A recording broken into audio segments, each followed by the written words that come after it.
16 বছরের সকল সমস্যা শতভাগ সমাধান করা সম্ভব নয়, তবে সরকারের সকল পর্যায়ে সর্বোচ্চ আবেগ এবং অনুভূতি দিয়ে সেই দায়িত্বশীলতা নিয়ে আমরা কাজ করে যাচ্ছি, যেন যত দ্রুত সম্ভব জনগণের জন্য এই সমস্যাটার সমাধান করা সম্ভব হয়। জনগণের প্রতিনিধিত্বমূলক যে সরকার ব্যবস্থা, যেখানে জবাবদিহিতা থাকবে, স্বচ্ছতা থাকবে, দায়বদ্ধতা থাকবে, সেটারই প্রতিফলন। আমরা এই 6 মাসে যেটা দেখেছি, সবচেয়ে বেশি চোখে পড়ার মতন যে জনগণের ভোটে নির্বাচিত সরকারের প্রতি জনগণের রয়েছে অভূতপূর্ব জনসমর্থন। কারণ 2014 সালের বিনা ভোটে নির্বাচন, 18 সালের নিশিরাতে নির্বাচন এবং 24 সালের দামি ভোটে নির্বাচন পেরিয়ে এই প্রথমবারের মতো জনগণ নিজেদের পছন্দের প্রার্থীকে, নিজেদের পছন্দের দলকে ভোট দিতে পেরেছে। আর সেই সরকারি রাষ্ট্র পরিচালনা এসেছে যার ক্ষমতার উৎস একমাত্র দেশের মানুষ। জনগণের আর বর্তমানে রাষ্ট্র পরিচালনা থাকা দল বিএনপির একটি আবেগ, অনুভূতি এবং আকাঙ্ক্ষার যে সম্পর্ক রয়েছে, আমরা সেটা দেখেছি আমাদের বর্তমান মাননীয় প্রধানমন্ত্রী জনাব তারেক রহমানের ঐতিহাসিক স্বদেশ প্রত্যাবর্তনে, যখন জনগণের ঢল নেমেছিল। বিশ্ব ইতিহাসের সবচাইতে বড় সেই স্বদেশ প্রত্যাবর্তনের পর আমরা যখন আমাদের দেশনেত্রী বেগম খালেদা জিয়ার ইন্তেকাল হয়েছিল, তখন দেখেছিলাম ওনার জানাজাতে আরেকবার কিভাবে জনজোয়ার সৃষ্টি হয়েছে, সব শ্রেণী পেশার মানুষ নেমে এসেছিল। এই দলটির প্রতি, নেতৃত্বের প্রতি, আজকে যারা সরকারের দায়িত্বে রয়েছেন তাদের প্রতি জনগণের এই অফুরান ভালোবাসা আমরা দেখেছি নির্বাচনী প্রচারণায়, যেখানে মাননীয় প্রধানমন্ত্রী যেখানে গিয়েছিলেন দেশ জুড়ে সেখানে জনস্রোত নেমে এসেছিল। গত 6 মাসের অজস্র জনসম্পৃক্ত কর্মসূচিতে মাননীয় প্রধানমন্ত্রী দেশ জুড়ে যেখানে গিয়েছেন ঠিক একইভাবে জনগণের ঢল নেমে এসেছে। জনগণের সে আস্থা এবং বিশ্বাসকে ধারণ করে বর্তমানে আমাদের যে সরকার, সেটি বারবার জনগণের প্রতি, দেশের মানুষের প্রতি দায়িত্ব এবং দায়বদ্ধতা নিয়ে গিয়ে চলেছে। সরকারের এই 6 মাসে সবচাইতে যেটা ডিফারেন্ট একটা বিষয় চোখে পড়ার মতন, সেটা হচ্ছে নির্বাচনী ইশতেহারকে ধারণ করে সেখানকার প্রতিটি প্রতিশ্রুতি বাস্তবায়নের জন্য অবিরত কাজ করে চলেছে। আমরা দেখেছি এই 6 মাসে সুদৃঢ় গণতান্ত্রিক মূল্যবোধ কিভাবে সরকারের প্রতিটি কার্যক্রমে অনুরণিত হয়েছে। আজকে যে সরকার, তার পেছনে একটা দীর্ঘ ইতিহাস রয়েছে। ফ্যাসিবাদ বিরোধী 1.5 দশকের সেই রক্তক্ষয়ী সংগ্রাম, যেখানে গুম, খুন, হামলা, মামলা, মানবাধিকার লঙ্ঘন পেরিয়ে বাংলাদেশের সকল গণতন্ত্রকামী রাজনৈতিক দল বিএনপির নেতৃত্বে রাজপথে ছিল। সেই রক্তক্ষয়ী সংগ্রামের ধারাবাহিকতায় আমরা দেখেছি প্রতিটি শ্রেণী এবং পেশার মানুষ এবং গণতন্ত্রকামী প্রতিটি রাজনৈতিক দল এক হয়ে জুলাই গণ অভ্যুত্থানে ফ্যাসিবাদের পতন ঘটিয়েছিল। সেই ধারাবাহিকতায় জনমানুষের যে আকাঙ্ক্ষা, এমন একটি বাংলাদেশ প্রতিষ্ঠা করা যেখানে মানবাধিকার থাকবে, বাক স্বাধীনতা থাকবে, আইনের অনুশাসন থাকবে, আমরা ঠিক সেটিই দেখেছি সরকারের এই কার্যক্রমে। গত 6 মাসে বাক স্বাধীনতা, আইনের অনুশাসন এবং মানবাধিকারের ক্ষেত্রে আমরা সর্বোচ্চ মানদণ্ড স্থাপন দেখেছি, যেখানে একটি বারের জন্য কখনো কোনো রাজনৈতিক নিপীড়ন হয়নি। যেখানে আমরা দেখেছি সর্বোচ্চ বাক স্বাধীনতা, অনেক সময় সেটা সীমা লঙ্ঘন করেছে। আমরা দেখেছি কিভাবে উস্কানি দেওয়া হয়েছে, অশোভন আচরণ করা হয়েছে, কিন্তু তারপরও সরকারের সর্বোচ্চ ধৈর্য এবং সহনশীলতার মাধ্যমে ঠিক যেভাবে শহীদ প্রেসিডেন্ট জিয়া রহমান বহুদলীয় গণতন্ত্র এস্টাবলিশ করেছিলেন, সেটিকে ধারণ করে এগিয়ে চলেছে জনগণের সরকার। আমরা দেখেছি অত্যন্ত প্রাণবন্ত এবং স্বতঃস্ফূর্ত সংসদ, যেখানে মাননীয় সংসদ সদস্যরা একে অপরের আলোচনা করেছেন, সমালোচনা করেছেন, যৌক্তিকভাবে বিভিন্ন বিষয় উপস্থাপন করেছেন।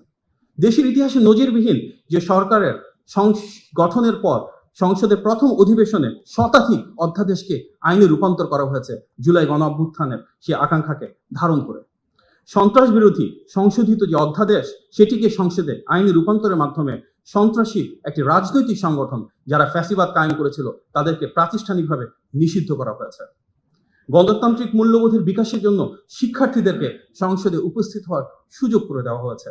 আমরা দেখেছি জাতির বীরশ্রেষ্ঠ যে সন্তানেরা রয়েছে তাদের নামে সংসদের গ্যালারিগুলোর নামকরণ করা হয়েছে।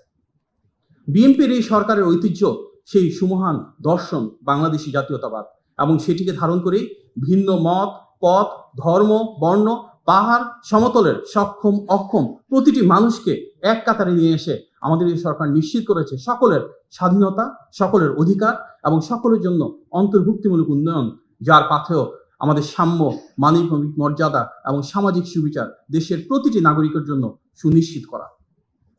আমরা দেখেছি ইশতেহারের প্রতিটি প্রতিশ্রুতি বাস্তবায়নের জন্য কিভাবে নিরলস কাজ করে যাওয়া হয়েছে। এর কারণ এই ইশতেহারের ভিত্তির ভিতরে রয়েছে বিএনপির রাজনৈতিক যে দর্শন, সেটি এই ইশতেহারেই আমরা প্রতিফলিত হতে দেখেছি শহীদ প্রেসিডেন্ট জিয়া রহমানের ঐতিহাসিক 19 দফা, দেশনেত্রী বেগম খালেদা জিয়ার সেই ভিশন 2030, বর্তমান মাননীয় প্রধানমন্ত্রী প্রণীত বিএনপি ২৭ দফা এবং যুগপৎ আন্দোলনের শরিক সকল রাজনৈতিক দলকে এক করে আনা সে ৩১ দফা। সুতরাং এই ৪টি বিষয় ঐতিহাসিক ১৯ দফা, ভিশন 2030, ২৭ দফা এবং ৩১ দফা এবং নির্বাচন পূর্ববর্তী সময়ে সারা বাংলাদেশ জুড়ে সকল শ্রেণী পেশার মানুষের সাথে আলাপ আলোচনার মাধ্যমে প্রণীত ইশতেহারের আলোকে আজ দেশ পরিচালিত হচ্ছে। ঠিক যেভাবে এখানে প্রতিফলন রয়েছে নোট অফ ডিসেন্ট সহ বিএনপি যেভাবে জুলাই সনদে স্বাক্ষর করেছিল, ঠিক সে অনুযায়ী যার প্রতিটি অক্ষরে অক্ষরে বাস্তবায়ন হবে বলে মাননীয় প্রধানমন্ত্রী সংসদে প্রতিশ্রুতি দিয়েছেন। আমরা দেখেছি ভোট প্রদানের পর হাতের কালি শুকানোর আগেই নির্বাচন ইশতেহারের কর্মসূচি বাস্তবায়ন শুরু হয়েছিল। মন্ত্রিসভার প্রথম যে বৈঠক, সেখানে অত্যন্ত স্বল্প সময়ের ভিতর সবার আগে যে নীতিটি কার্যকর করা হয়েছিল সেটি হচ্ছে কৃষক ভাইদের জন্য ১০,০০০ টাকা পর্যন্ত সুদসহ ঋণ মওকুফ করা। প্রথম মন্ত্রিসভার বৈঠকে সেই অনুমোদিত সিদ্ধান্তের প্রেক্ষিতে প্রায় ১৩ লক্ষ কৃষক পরিবার সরাসরি সেই সুবিধা পেয়েছিলেন। আমরা দেখেছি কৃষকদের ক্ষমতায়নের জন্য কৃষক কার্ড, নারীর ক্ষমতায়নের জন্য ফ্যামিলি কার্ড, প্রবাসীদের ক্ষমতায়নের জন্য প্রবাসী কার্ড, দেশ জুড়ে প্রতিটি জেলা পর্যায়ে এমপ্লয়মেন্ট এক্সচেঞ্জ চালুর উদ্যোগ। আমরা দেখেছি ইমাম, মুয়াজ্জিন, পুরোহিত, যাজক এবং বৌদ্ধ অধ্যক্ষদের জন্য সম্মানী প্রদান এবং দেশ জুড়ে শহীদ প্রেসিডেন্ট জিয়াউর রহমানের সেই ঐতিহাসিক খাল খনন কর্মসূচি, বৃক্ষরোপণ কর্মসূচি, তার প্রতিটা সরকার গঠনের পর দ্রুততম সময়ে বাস্তবায়ন শুরু হয়েছে। আমরা দেখেছি যে পবিত্র রমজান মাসে দ্রব্যমূল্য নিয়ন্ত্রণে রাখা হয়েছে। সরকার গঠনের পরে অত্যন্ত স্বল্প সময়ে সেই রাষ্ট্র ব্যবস্থায় যেন কোনো সিন্ডিকেট না হয়, যেন কৃত্রিমভাবে দ্রব্যমূল্য বাড়ানো না হয়, সেভাবে উদ্যোগ গ্রহণ করা হয়েছিল। ঈদ উল ফিতর এবং ঈদ উল আজহাতে আমরা দেখেছি দীর্ঘকাল পর কোনো ধরনের শ্রমিক অসন্তোষ হয়নি, কারণ সরকারের দৃঢ় পদক্ষেপে শ্রমিক, মালিক, ট্রেড অ্যাসোসিয়েশন, বিজনেস অ্যাসোসিয়েশন সবাইকে এক করে হলিস্টিকভাবে নিশ্চিত করা হয়েছে প্রতিটা শ্রমিক যেন ওনাদের বেতন, বকেয়া এবং বোনাস বুঝে পান। আমরা দেখেছি বৈশ্বিক বাজারে যখন তেলের দাম বেড়ে গিয়েছিল মধ্যপ্রাচ্যে যুদ্ধের কারণে, তখন বিশ্বের সব দেশে তেল বাড়ালো, একটা দীর্ঘ সময় পর্যন্ত বাংলাদেশে গণতান্ত্রিক সরকার তেলের দাম না বাড়িয়ে সে বরং সরবরাহকে নিরবিচ্ছিন্ন রেখেছিল। পবিত্র ঈদ উল আজহার সময় আমরা দেখেছি কোরবানির সময় কিভাবে পশুর ক্ষেত্রে বাংলাদেশ স্বয়ংসম্পূর্ণ হয়েছিল। অন্য কোনো দেশ থেকে পশু আমদানি না করে আমাদের যারা খামারি রয়েছে তাদেরকে স্বনির্ভর হিসেবে গড়ে তুলেছিল এবং সেই ঈদের রাতেই অত্যন্ত দ্রুততম সময়ে দিন থেকে শুরু করে ঢাকা সহ বিভিন্ন সিটি কর্পোরেশনে দ্রুততম সময়ে বর্জ্য অপসারণ নিশ্চিত করা হয়েছিল। সরকার দায়িত্ব নেওয়ার পরে খুব স্বল্প সময়ের ভিতর যে এসএসসি পরীক্ষা হয়, সেখানে দীর্ঘদিন পর কোনো ধরনের প্রশ্নপত্র ফাঁসের ঘটনা ঘটে নাই, বরং নির্মোহ এবং নিরপেক্ষভাবে যেই শিক্ষার্থীর যে গ্রেড বা যেই নাম্বার প্রাপ্য ঠিক সেভাবেই পরীক্ষাপত্র মূল্যায়ন করা হয়েছে। আমরা সরকার গঠনের পর প্রথম বহিঃপ্রকাশ দেখেছি, কারণ সরাসরি মাননীয় প্রধানমন্ত্রীর নির্দেশে 60টির বেশি পণ্যে দ্রব্যমূল্য নিয়ন্ত্রণে রাখা হয়েছে ভ্যাট এবং ট্যাক্সের পরিমাণ কমিয়ে দিয়ে। এই বাজেট ছিল বাণিজ্য বান্ধব, এই বাজেট ছিল অর্থনীতি বান্ধব এবং এই বাজেট ছিল বিনিয়োগ বান্ধব, যার প্রাধান্য পেয়েছে স্বাস্থ্য এবং শিক্ষায় বিনিয়োগ, প্রাধান্য পেয়েছে কর্মসংস্থান সৃষ্টি এবং প্রাধান্য পেয়েছে দেশের সার্বিক জ্বালানি সহ সামগ্রিক নিরাপত্তা। সরকার দায়িত্ব নেওয়ার পর আমরা দেখেছি কয়েক মাসের ভেতরে বন্যা এবং পাহাড় ধস হয়েছে চট্টগ্রাম বিভাগে।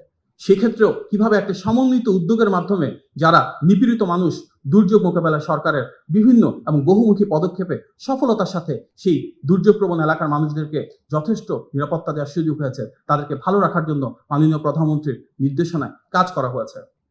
সরকার দায়িত্ব নেওয়ার পর মধ্যপ্রাচ্যের যুদ্ধের কারণে গ্যাস এবং বিদ্যুতের যে বৈশ্বিক সংকট, একটা পর্যায়ে আমাদের এখানেও তার প্রতিফলন হয়।